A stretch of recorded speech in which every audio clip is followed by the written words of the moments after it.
बुरबन का एक छोटा सा गांव था जहां उस्मान नामी एक गरीब मगर खुददार इंसान अपनी बीवी और दो बच्चों के साथ रहता था। उस्मान गांव के सड़क किनारे एक छोटा सा फलों का ठेला लगाता था। आमदनी कम थी मगर दिल बड़ा था।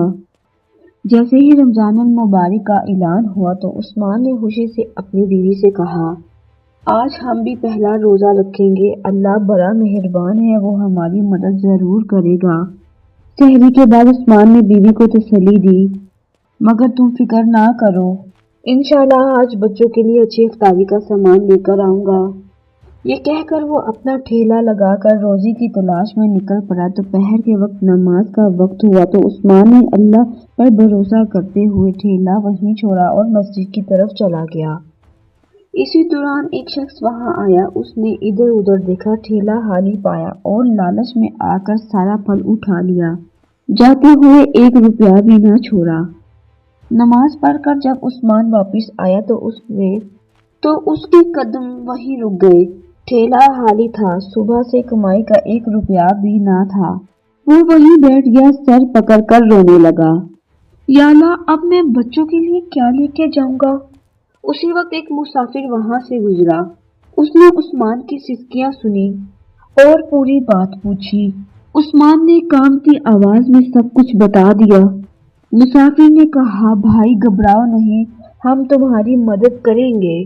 वो इर्द गिर्द की दुकानों पर गया, सड़क किनारे लगे कैमरों के बारे में पूछा। एक दुकानदार ने बताया कि इसकी दुकान के कैमरे शायद आप सब कुछ रिकॉर्ड हुआ हो। इसकी दुकान के कैमरे में शायद सब कुछ रिकॉर्ड हुआ हो। वीडियो देखी गई तो चोर पहचान लिया गया। मुसाफिर और चंद लोगों ने इस शख्स को ढूंढकर पकड़ा और उस्मान के पास ले आए। पुलिस को भी बुलाया गया। वो शख्स रोने लगा, मैं शर्मिंदा हूँ, मैंने लालच में आकर गलती की। फल तो मैं बेच चुका हूँ मगर इसकी पूरी कीमत देने को तैयार हूँ। खुदा के लिए मुझे माफ कर दो। रमजान का महीना है, मुझे जेल ना भेजो, मेरे भी छोटे बच्चे हैं। उस्मान खामोश खड़ा सब सुन रहा था। इसके दिल में दुख भी था मगर रोजे की बरकत और अल्लाह का खौफ गालिब आ गया। उसने आहिस्ता से कहा, मैंने अल्लाह की अमान में अपना ठेला छोड़ा था। तुमने खयानत की, लेकिन ये रमजान का महीना है, मैं तुम्हें अल्लाह की रजा के लिए माफ करता हूँ, अपना हक ले लेता हूँ, मगर तुम वादा करो दोबारा ऐसा नहीं करोगे। वो शख्स रोते हुए वादा करता है और फलों की पूरी कीमत अदा कर देता है। उस्मान शुक्र अदा करते हुए घर लौट आया। जब उसने सारी बात बीवी को सुनाई तो दोनों की आंखों में आंसू थे मगर दिल मुतमईन था। इसी शाम वो सादा मगर मोहब्बत भरी इफ्तारी करते हैं। बच्चे खुशी से हंसते हैं और मियाँ बीवी हाथ उठाकर दुआ करते हैं, या अल्लाह हमें हमेशा सच्चाई और ईमान पर कायम रखना।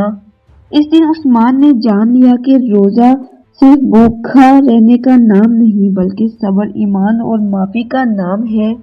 और यूं एक गरीब ठेले वाले का पहला रोजा अल्लाह की रहमत और सुकून के साथ मुकम्मल हुआ। जी तो मौजूद सामीन, यकीनन आपको आज की ये छोटी सी कहानी बहुत अच्छी लगी होगी। आप लोगों से गुजारिश है कि प्लीज मेरे चैनल को वॉच किया करें, मुझे सपोर्ट किया करें। मुझे आप लोगों की सपोर्ट की बहुत जरूरत है।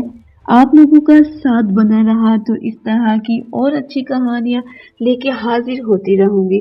तब तक के लिए मुझे इजाजत दीजिए। अल्लाह हाफिज। पाकिस्तान जिंदाबाद।